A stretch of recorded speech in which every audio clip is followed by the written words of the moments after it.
दोस्तों नमस्कार। दोस्तों आज का विषय है कि अगर आपका पड़ोसी या पड़ोस के अलावा भी कोई थोड़ा मोड़ा दूर का रहने वाला व्यक्ति आपको परेशान करता है, आपके घर के आने जाने का रास्ता अवरुद्ध करता है, रास्ते में सड़क सीमेंट की बोरियां, गिट्टी, मोरम या और ऐसे साधन से उसको वो रास्ते को जाम कर देता है कि आपको निकलने में परेशानी हो रही है, या वो तेज आवाज में डीजे बजाता है, कभी कभी शराब पी करके गाली गलौज करता है, झगड़ा करता है और ऐसे बहुत सारे काम करता है जिससे आपको परेशानी उठानी पड़ रही है और आप उससे कुछ कह भी नहीं पा रहे हैं। अगर कुछ कहते हैं तो वो झगड़े पर आमादा हो जाता है। तो ऐसी स्थिति में हम लोग क्या करें? दोस्तों सबसे पहले मैं कहना चाहूँगा कि अगर आपके घर में कोई सीसीटीवी कैमरा लगा है, घर के बाहर लगा है, तो उस सीसीटीवी कैमरे में ये सारी गतिविधियां रिकॉर्ड हो रही होंगी। अगर कैमरा नहीं लगा है तो आप,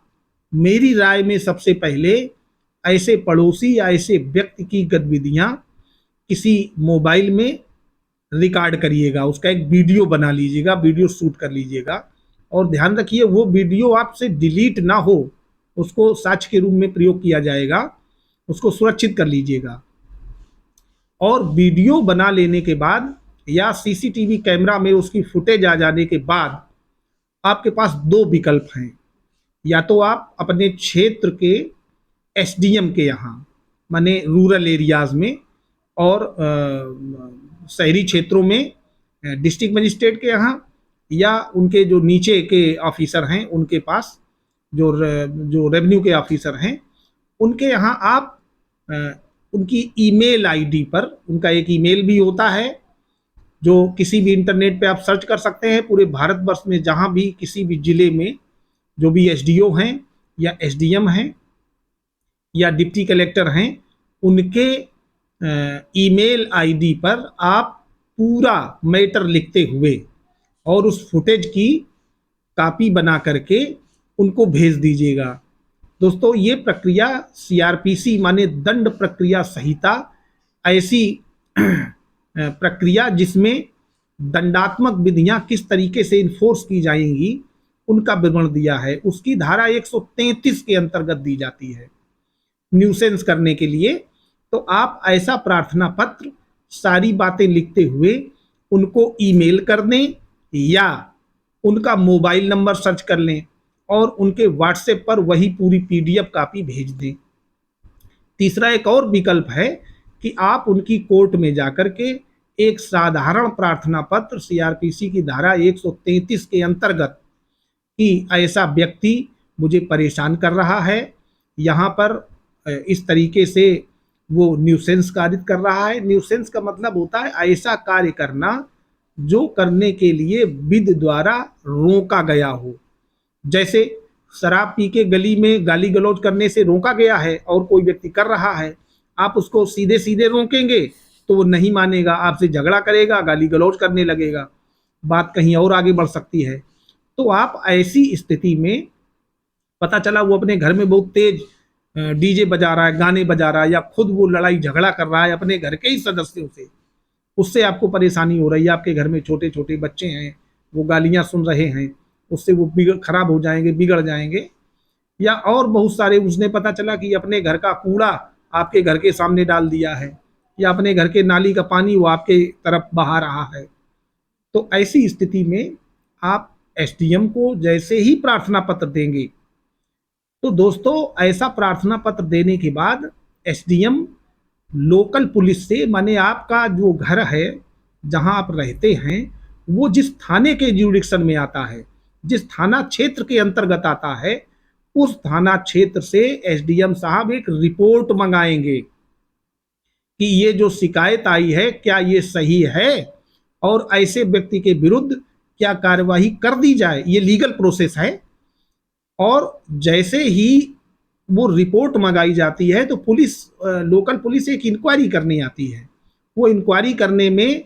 उस व्यक्ति को वहां से थाने बुला लेंगे, लोकल जो भी थाना होगा उसमें बुलाएंगे और थाने बुला करके उस व्यक्ति से पूछताछ करेंगे, आपको भी बुलाया जाएगा। उस समय आप पुलिस के सामने अपनी वो फुटेज या वो जो मोबाइल में आपने रिकॉर्ड किया है उसका वीडियो, वो उनको उपलब्ध करा दें। और अगर उस मामले में पुलिस ने ये रिपोर्ट एसडीएम को दे दी कि सो एंड सो पर्सन माने फला व्यक्ति जिसके विरुद्ध आपने शिकायत की है, ये वास्तव में वहाँ अवरोध किए हैं, इसने वहाँ गाली गलौज किया है, शराब पी करके गाली गलौज किया है या तेज आवाज़ में गाना बजाया है, 10 बजे रात के बाद बजाया है, इसने रास्ता अवरुद्ध किया है, इसने पानी की समस्या पैदा की है, इसने कूड़ा डाला है, या इसने कोई ऐसा काम किया है जो उसे नहीं करना चाहिए, तो उस स्टेज में जो एसडीएम साहब हैं वो उस व्यक्ति को दंडित करने की कार्रवाई कर सकते हैं और करते हैं, करेंगे।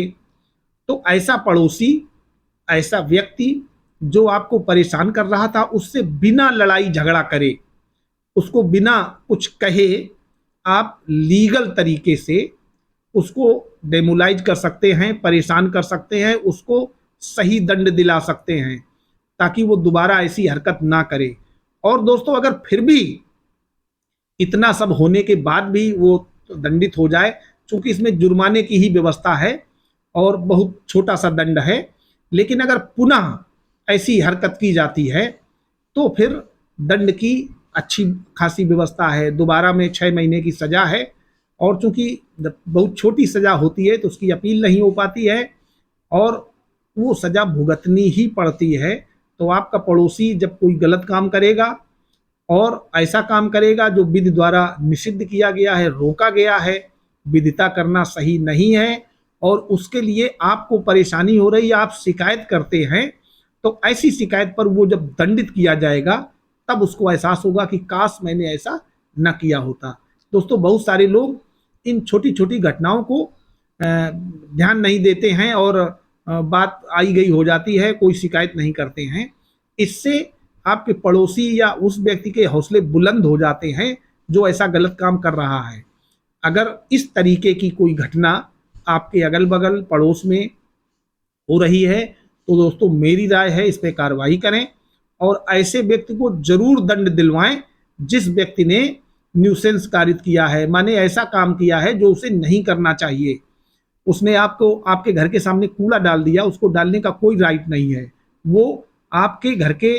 बगल में पानी बहा रहा है,